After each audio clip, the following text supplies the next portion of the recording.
असे भी दुल्हन एपिसोड 1।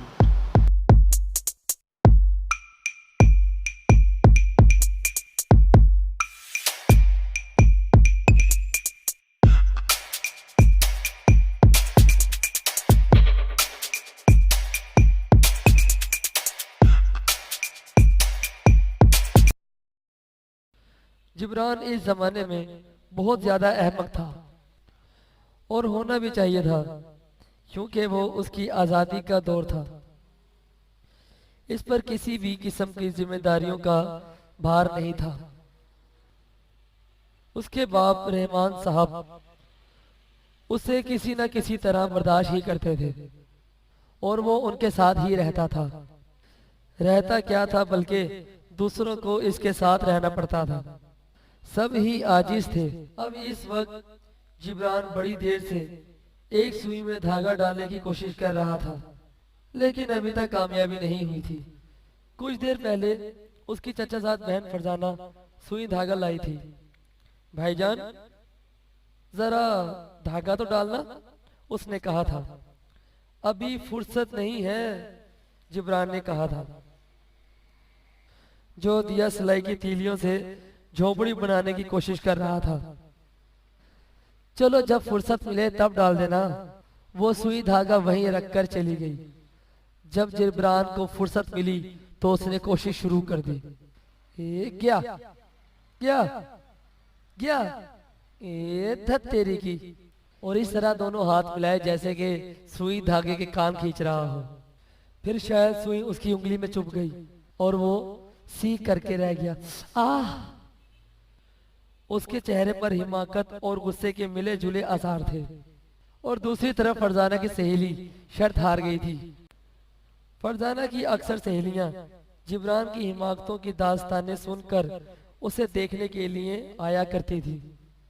फरजाना की नई सहेली ने भी आज उसको देखकर यह कह दिया था कि वो अहमक नहीं मालूम होता, बल्कि खामखा अपने आप को अहमक जाहिर करने की कोशिश कर रहा है।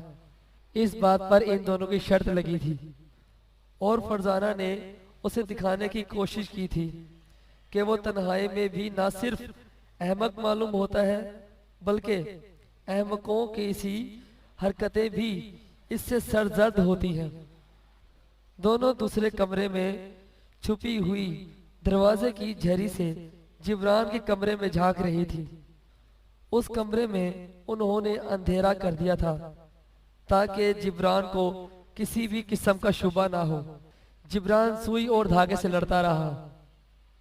फिर उसने झुंझलाकर सुलेमान को आवाज दी और वो 15वीं आवाज पर पहुंच सका। अरे, इसको क्या कहते हैं जो उंगली में लगाया जाता है? लोहे का होता है। इस पर दाने से उभरे होते हैं। जिब्रान ने एक ही सांस में पूछा। सुलेमान चंद लम्हे सर खुजाता रहा। फिर पूछा, गोल होता है? हाँ भाई, गोल होता है, यानी कि यूं।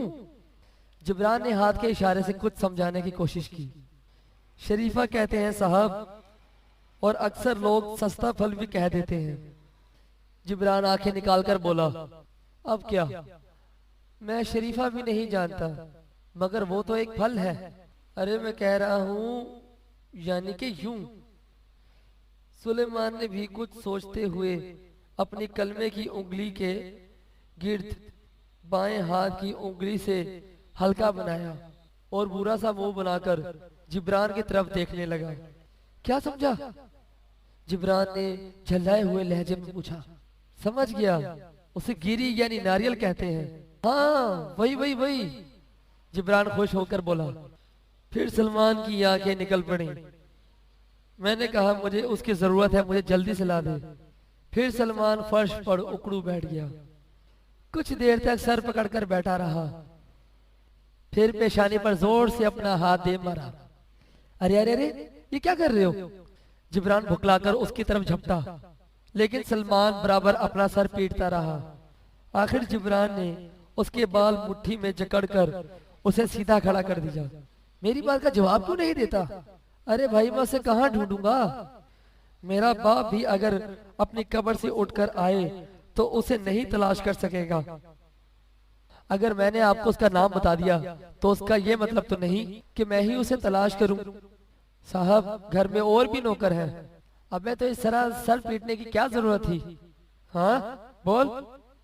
अपनी गलती पे तो मैं अपनी गर्दन भी उड़ा सकता हूँ, तो पीटना क्या चीज है? मुझसे गलती ये हुई कि मैंने आपको नाम बता दिया। अच्छा, ये गलती थी? जिब्रान आंखें निकाल कर बोला, गलती ही थी साहब। जब मैं एक चीज मुहैयत करने की कुवत नहीं रखता तो उसका नाम क्यों लूं? आखिर अब मैं उसे कहां तलाश करता फिरूंगा?